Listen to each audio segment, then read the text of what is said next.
The fire at Waterkloof Airbase comes amid amplified calls to beef up security at national key points. However, some experts say the Waterkloof Airforce Base is not a national key point. For more on whether it is or not, we're joined by journalist at defenceWeb, Guy Martin. Guy, thank you very much for availing yourself this afternoon. So that's the big question. Hey, where do we sit? Thanks for having me. It is correct to say that Airforce Base Waterkloof is not a national key point. The National Key Points Act was established to mainly protect privately owned and strategic non-military facilities. So all military facilities like Airforce Base Waterkloof are in fact covered by the Defence Act and associated ministerial regulations. So they have their own set of protection regulations outside of the National Key Point Act.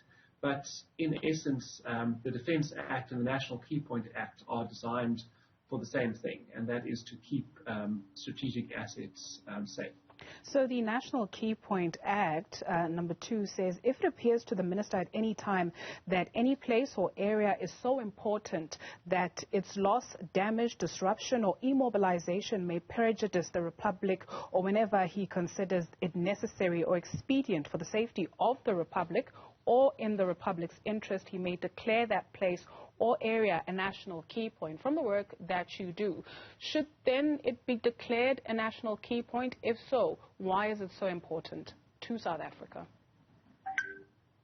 No, I wouldn't say that Waterkloof needs to be declared a national key point because it enjoys security under the Defence Act, which is quite adequate and is very similar to the National Key Point Act. So the Minister of Defence used to determine if an asset was a national key point, but I believe the Minister of Police is responsible for that now. So I don't think the status of Waterkloof is really an issue. I think it is as secure as it can be, whether it falls under the Defence Act or the National Key Points Act. And your making or your observation of events around this fire? Well, at the moment, from what I can understand, it seems like it could well just have been an accident or some sort of breakdown, as the SANDF has suggested. It's unlikely that it was sabotage or deliberate, as security is quite strictly controlled around Waterkloof. But what's, to me, the more worrying thing is that this could be an indication of infrastructure either breaking down or not being maintained.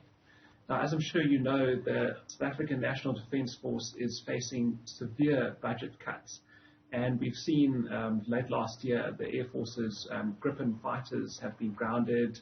A lot of other vehicles are not being maintained. There's not money to refurbish our warships, and we are seeing things like bases crumbling. There's limited security at some bases because of budget cuts, and this could be an indication of lack of money resulting in things crumbling. So that to me is the biggest concern. And of what consequence is that, especially given this particular space? Well, ultimately it means that South Africa will not be able to adequately protect itself, and it won't also be able to adequately perform the non-military functions that it does, like search and rescue, firefighting. We've seen that the Defence Force deployed in support of Operation Notlela to control the coronavirus. So there's a lot of other activities that the SANDF does that are being affected by budget cuts.